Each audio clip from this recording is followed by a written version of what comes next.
Most folks know insurance is the thing that pays to repair damages to homes and cars.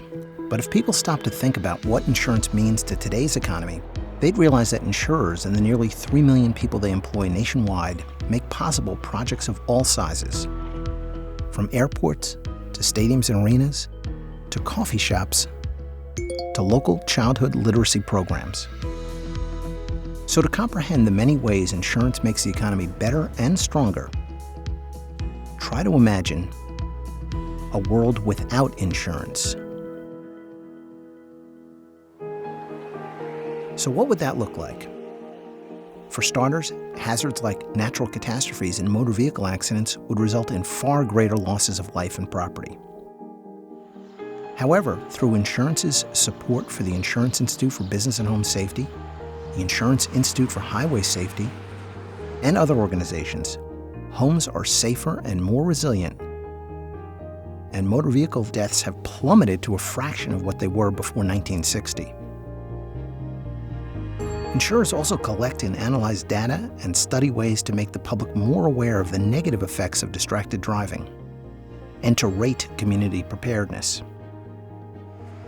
Without insurance, driving to work or having goods delivered to homes and businesses would be a lot riskier and potentially cost more for tens of millions of Americans.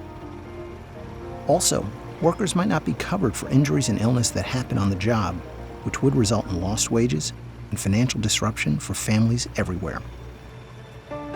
But because insurance studies risks and compiles statistics to share with local, state, and federal governments, as well as private institutions, we have policies and laws in nearly every state requiring motorists to have some form of coverage.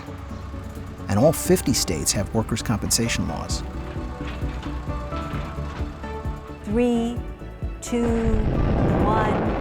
And without insurance, innovation might slow to a crawl, or perhaps not happen. The insurance industry as we know it was built to empower risk-takers who have created our modern economy. For more than 300 years since the Enlightenment and age of exploration, insurance has been the driving force that has underwritten investments in transformational technologies.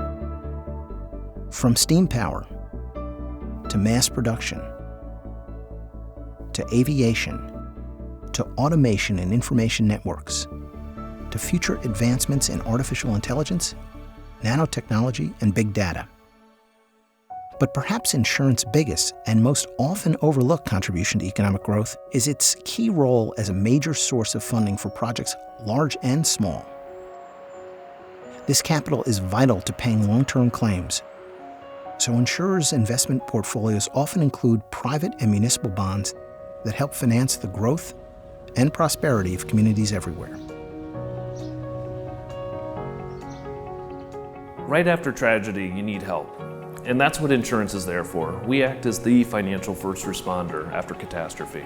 We get into the communities, we help rebuild and restore people's lives and the economy more broadly.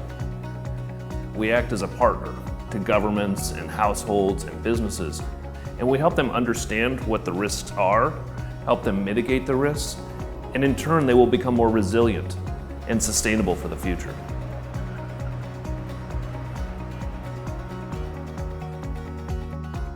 A world without insurance?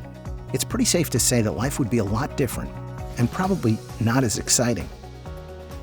And this is why insurance is honored to play a part in making our economy more robust and resilient every day of the year.